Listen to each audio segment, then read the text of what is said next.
عصر اور نائمہ دونوں خاموشی سے کھڑے ہوئے تھے۔ عصر نائمہ کے چہرے کو دیکھ رہا تھا جو گہری اداسی کے احساس میں ڈوبا ہوا تھا۔ بلا شبہ ان سارے واقعات نے نائمہ کو ہلا کر رکھ دیا تھا۔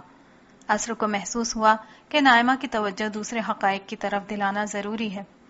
نائمہ، تم نے قیامت صغری دیکھ لی، یہ دیکھ لیا کہ اللہ تعالیٰ بڑے سے بڑے مجرم کو کس طرح ہلاک کرتے ہیں اور کس طرح اہل ایمان کو اپنے عذاب سے بچاتے ہیں۔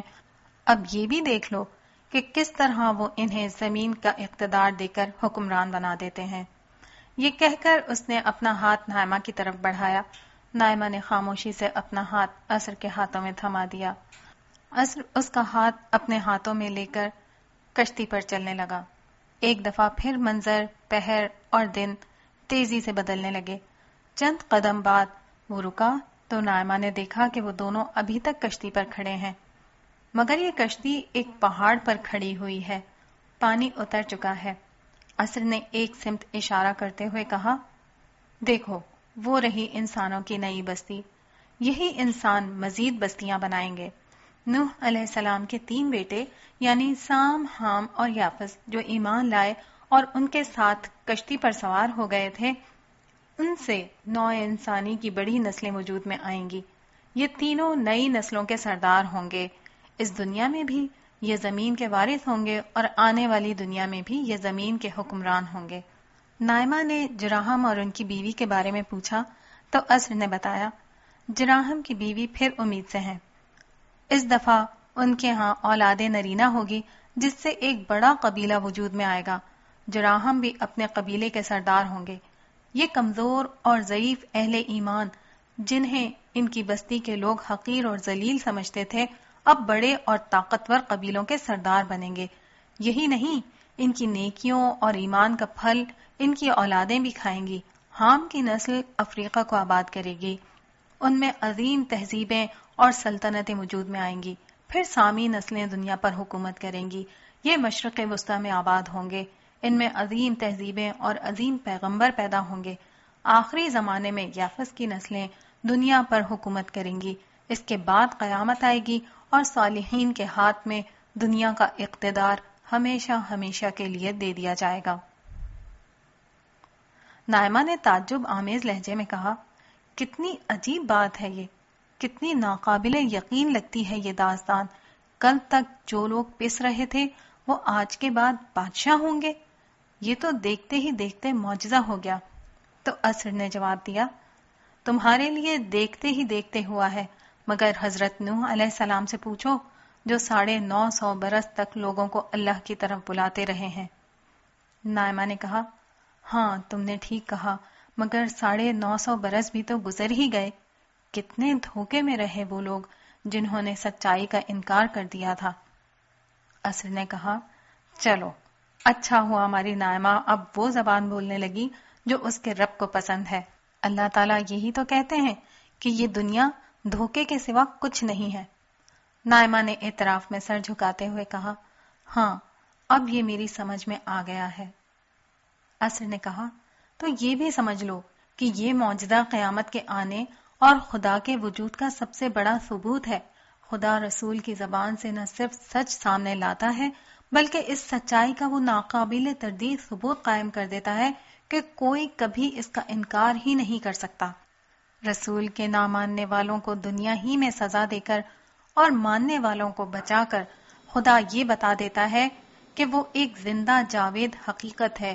پھر یہ سزا و جزا اس بات کا ثبوت بن جاتی ہے کہ پیغمبروں کی بات اگر دنیا میں سچ ثابت ہوئی ہے تو آخرت میں بھی ہوگی، دنیا میں سزا و جزا ہوئی ہے تو آخرت میں بھی ہوگی۔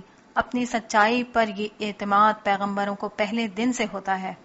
اسی اعتماد کے سہارے وہ تنے تنہا پوری دنیا سے ٹکرا جاتے ہیں، انہیں یقین ہوتا ہے کہ مالک کائنات انہیں بچا لے گا۔ عصر بول رہا تھا اور نائمہ یکسوئی سے اس کی بات سن رہی تھی۔ تم نے دیکھا تھا کہ حضرت نوح علیہ السلام نے تنہا ہونے کے باوجود کس طرح کفار کو چیلنج دیا تھا۔ ہر رسول اسی چیلنج کے ساتھ آتا ہے، ساری زندگی وہ چیلنج دیتا رہتا ہے، عذاب کی دھمکی دیتا ہے، مگر کفار اس کا بال پیکا تک نہیں کر پاتے۔ تم حضرت نوح علیہ السلام کی دعا میں سن چکی ہو کہ ان لوگوں نے ان کے خلاف طرح طرح کی چالیں چلیں، مگر وہ اپنے عزائم میں اس لیے کامیاب نہیں ہو سکے کہ رسول اللہ کے پیچھے اللہ تعالیٰ کھڑے ہوتے ہیں۔ یاد رکھو کہ جس وقت رسول آتا ہے وہ وقت انسانی تاریخ کا اہم ترین وقت ہوتا ہے۔ آسمان سے زمین تک خصوصی فرشتے تعینات ہوتے ہیں۔ وہ فرشتے وحی کی بھی حفاظت کرتے ہیں اور صاحب وحی رسول کی بھی۔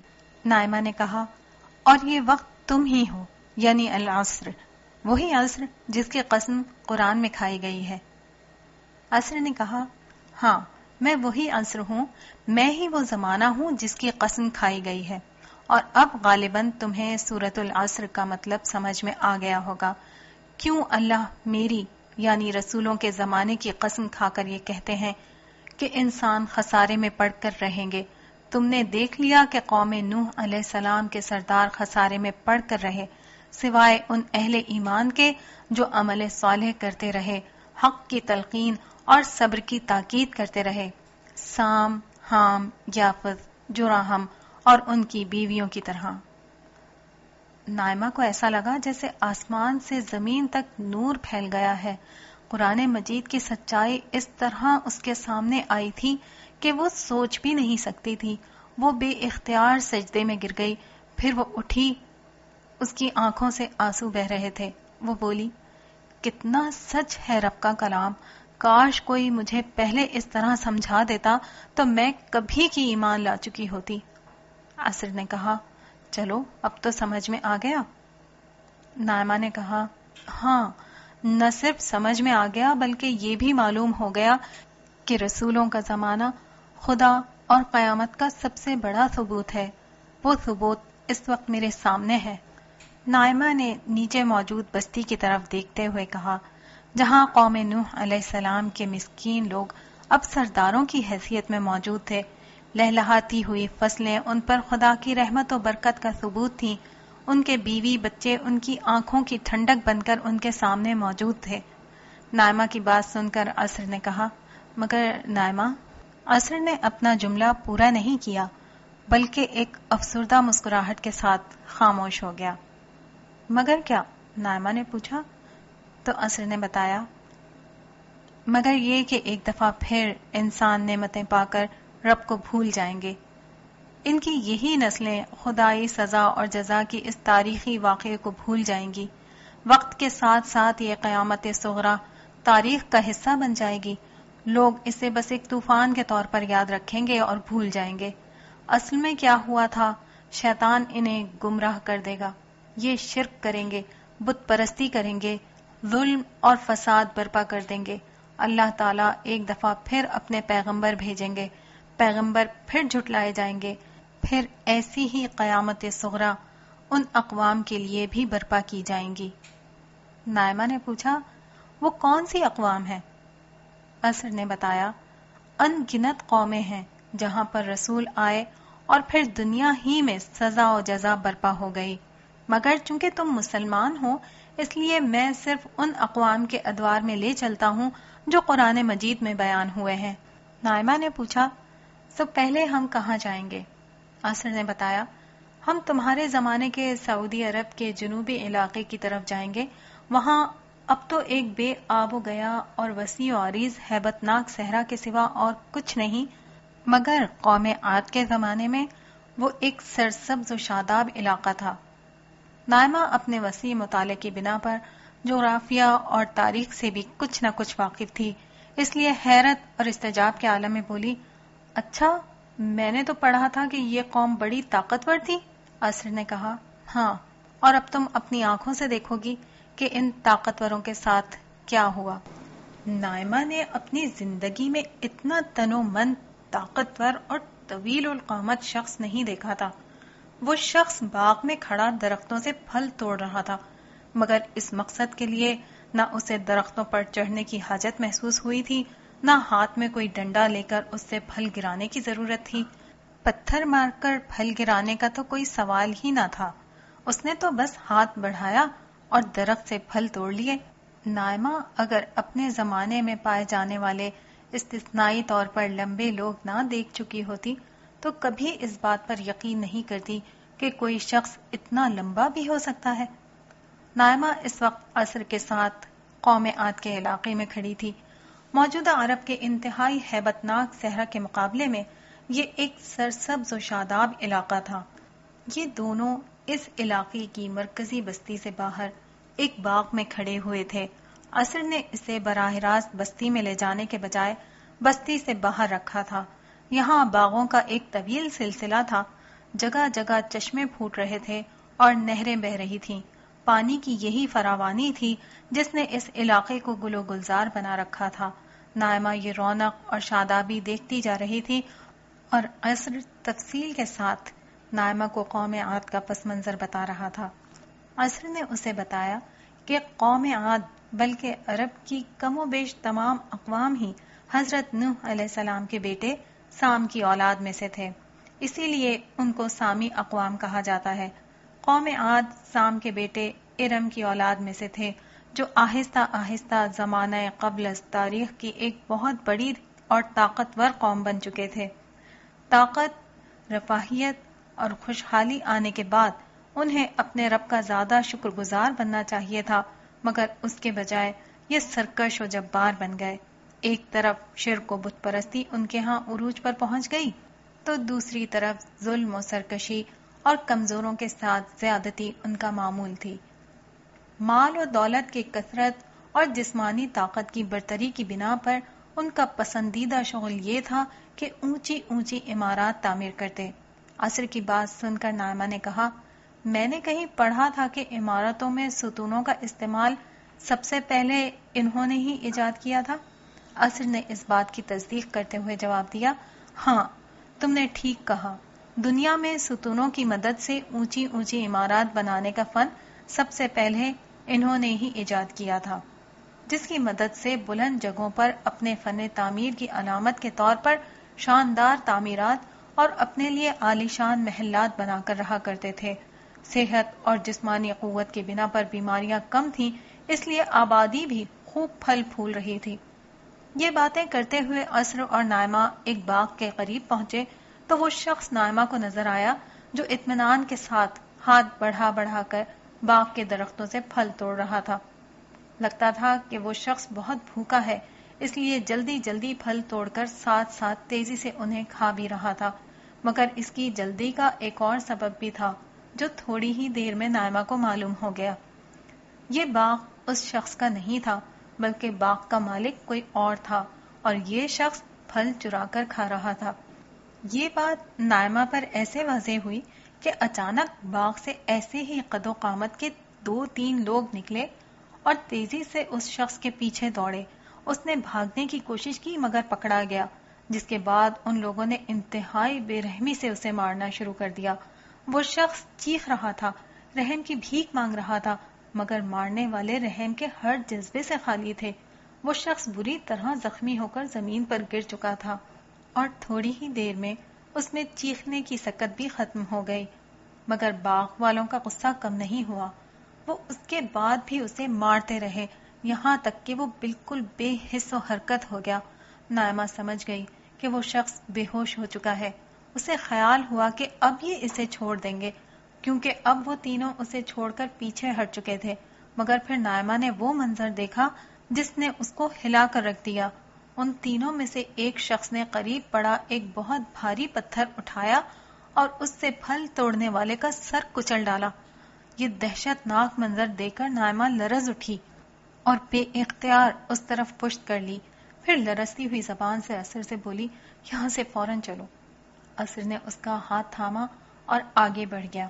نائمہ کا چہرہ شدت جذبات سے سرخ ہو رہا تھا، اس کی سسکیاں بندھی ہوئی تھیں اور ایسا لگتا تھا کہ وہ ابھی چیخ چیخ کر رونا شروع کر دے گی۔ اس نے سوچا بھی نہیں تھا کہ صرف پھل توڑنے کے جرم میں کسی کو اس بے رحمی سے ہلاک کیا جا سکتا ہے۔ آخر کار اس سے ضبط نہیں ہو سکا اور وہ ایک جگہ بیٹھ کر واقعی رونا شروع ہو گئی۔ عصر بھی اس کے ساتھ بیٹھ گیا۔ تھوڑی دیر میں نائمہ کا دل ہلکا ہوا تو وہ عصر سے بولی، یہ انسان ہے یا وحشی؟ کوئی اس طرح بھی کر سکتا ہے؟ عصر نے کہا، یہ انسان ہے اور اپنے زمانے کے انتہائی متمدن قوم ہے، مگر یہ بے حد ظالم بھی ہیں۔ یہ جب کسی پر ہاتھ ڈالتے ہیں تو ایسا ہی معاملہ کرتے ہیں۔ ارد گرد کے سارے قبائل کو انہوں نے کچل ڈالا ہے، اپنی قوم کے کمزور بھی ان کے ظلم سے محفوظ نہیں ہے۔ نائمہ نے پوچھا، تو کوئی انہیں سمجھاتا نہیں؟ عصر نے کہا، کون سمجھائے گا؟ ایک طرف عمراء ہیں جنہیں اپنے عیش و عشرت سے فرصت نہیں، معاشرے کے خیر و شر سے انہیں کیا دلچسپی ہو سکتی ہے؟ دوسری طرف مذہبی پیشوا ہیں، انہوں نے اخلاقی اقدار کی ترویج کے بجائے بت پرستی کو کاروبار بنا لیا ہے۔ عمراء سے نذرانے لے کر ان کے ہر ظلم و ستم کو سند جواز ادا کر دینا ان کا کام ہے۔ یہ کچھ بھی کر لیں، اس کے بعد جا کر اپنے جھوٹے معبودوں کے سامنے سر جھکا دیتے ہیں، مذہبی پیشواؤں کو نذرانے پیش کر دیتے ہیں۔ اس طرح دل پر کوئی بوجھ بھی نہیں رہتا۔ عصر نے معاشرے کا نقشہ کھینچتے ہوئے کہا، مگر اب حضرت ہود علیہ السلام کی بعثت ہو چکی ہے، اللہ تعالیٰ نے اس قوم کی عدالت لگا دی ہے۔ پروردگار عالم کے یہ جلیل القدر رسول اپنی قوم میں دعوت و تبلیغ کا کام شروع کر چکے ہیں۔ ان کا پہلا ہدف شرک اور مذہبی پیشوائیت ہے، ساتھ ہی وہ قوم کے ظلم و ستم، عیاشی و بدکرداری پر بھی توجہ دلا رہے ہیں۔ نائمہ نے پوچھا، تو پھر قوم نے کیا جواب دیا؟ عصر نے کہا، آؤ اپنی آنکھوں سے دیکھ لو انہیں کیا جواب ملا۔ یہ کہتے ہوئے عصر نے نائمہ کا ہاتھ تھاما اور تھوڑی دیر میں وہ بستی کے اندر پہنچ چکے تھے۔ حضرت ہود علیہ السلام ایک انتہائی حسین اور وجیح شخصیت کے مالک تھے۔ قد و قامت تو ویسا ہی تھا، مگر ان کا رنگ و روپ خوب سرخ و سفید تھا، دیکھنے والا متاثر ہوئے بغیر نہیں رہ سکتا تھا۔ وہ اس وقت ایک چوپال میں اپنی قوم کے سرداروں کے ساتھ بیٹھے ہوئے تھے۔ عصر اسے بتا چکا تھا کہ سیدنا ہود علیہ السلام خود بھی قوم کے سب سے بڑے اور باعزت قبیلے خلود کے ایک فرد تھے۔ ان کی ذاتی حیثیت، وجاہت اور خاندانی وقار کی بنا پر ان کا ایک عمومی احترام تھا، مگر دعوت حق شروع کرنے کے بعد صورتحال یہ تھی کہ قوم نے ان کا انکار کر دیا۔ یہ کشمکش کافی عرصے سے چل رہی تھی، مگر قوم کسی دلیل سے مان ہی نہیں رہی تھی۔ چنانچہ اللہ تعالیٰ نے اپنے قانون کے مطابق فیصلہ کن عذاب دینے سے قبل ان پر خشک سالی مسلط کر دی تھی۔ اس برس بارشیں نہیں ہوئیں، جس سے پیداوار کچھ کم ہوئی تھی، مگر قحط کی کیفیت نہیں تھی، کیونکہ ابھی ان کے چشمے خشک نہیں ہوئے تھے۔ عصر نے اسے بتایا تھا کہ باغ میں اس شخص کے چوری سے پھل توڑنے اور جواب میں اسے مار ڈالنے جیسے سنگین جرم کی ایک وجہ یہ تھی کہ اس دفعہ پیداوار کچھ کم ہوئی تھی۔